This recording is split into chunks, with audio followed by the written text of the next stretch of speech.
Life took a new turn when Bwalia secured a job in the mines. The work was grueling and dangerous, taking him deep underground for long shifts that didn't distinguish between weekdays and weekends. Yet it came with rewards. He was given a mine compound house, a marked improvement from his previous accommodations. The house had a veranda, complete with a bath and shower.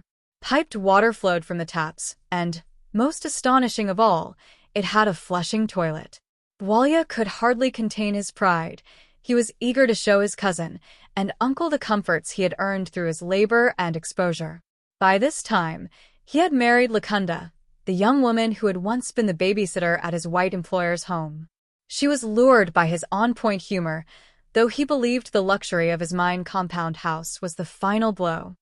Here, there was sneaking away from the white boss for a chat or flirty moment. Together, they made a life in the compound, their small house soon filled with the laughter and cries of their first child, and later, a second.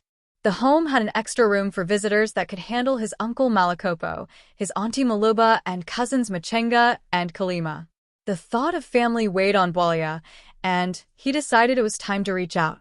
He sat down to write a letter to his uncle and cousins, inviting them to visit and see the life he had built. Months passed without a reply, but he remained hopeful.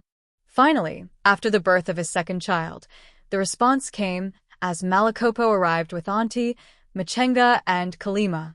The visit became a memorable occasion, a celebration of family, perseverance, and growth. For Bwalia, it was a moment to reflect on how far he had come, from sleeping in trucks at the bus station to hosting his family in a home of his own.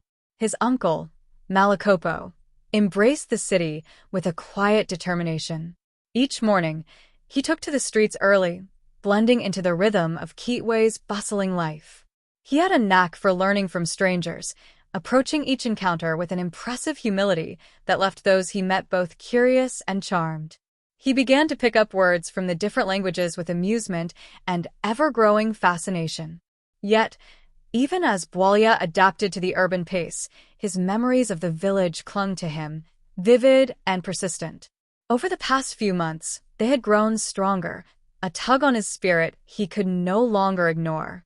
A few years of work gained him 3 spring beds, one for each room space. 2 younger children shared a bed. He loved to play songs on a record player when the radio got boring. These treasures were from the white boss's workplace before the mines. He had left there with more than a vinyl record player and radio, some trendy clothes and shoes, kitchenwares like pots, plates, and basins. He was not materialistic and felt that counting his valuables was a distraction to memories of his family. He often thought of his boyhood friend, Machenga, the one who knew every hidden path and shared every youthful adventure. Kalima, who never returned empty-handed. "I should have named you Kiboko, because your hands are always filled," his father bellowed to Kalima on one occasion, upon seeing the live ferret he clutched. Kalima would return with a rabbit, eagle, or any of the great array of local wild animals, but never empty-handed and never fruit. These memories made Bwalia plan to take some or all of his leave days and make the journey back to the village. Now, with the last born being old enough to travel, the pull was stronger than ever. Besides, he had not traveled back to the village since the last visit to muse and talk over the robbery rescue his uncle had devised during his last visit. Soon, he thought, his resolve firming with each passing day. Soon, the village was abuzz with excitement. It was Malicopo's turn to host the monthly gathering, and his topics were life-changing. Families brought their best dishes, brewing traditional beer, and the night unfolded with laughter, music, and dance around the fire.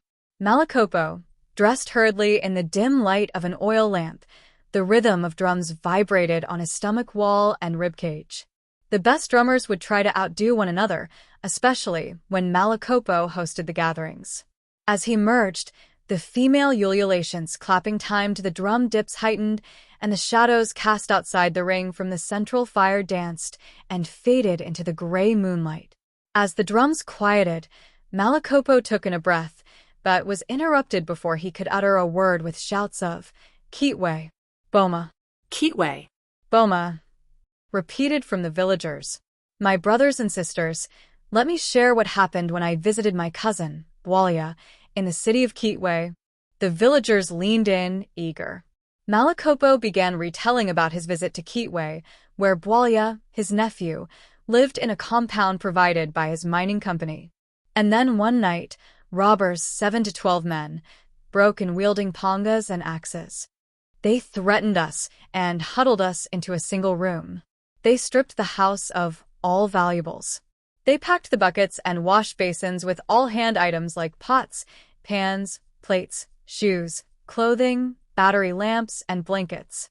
Others grabbed the mattresses, folded them in two, and tied them with strings. Stacking some items like the radio, record player, and basins on the head, they began to exit in a single file, continued Malicopo. Having faced a leopard before, I suppressed my fear. I wondered whether the last man leaving the house was going to hack us to death. I figured this unlikely because everyone had something either on their shoulder, head, or pressed to their chest or abdomen.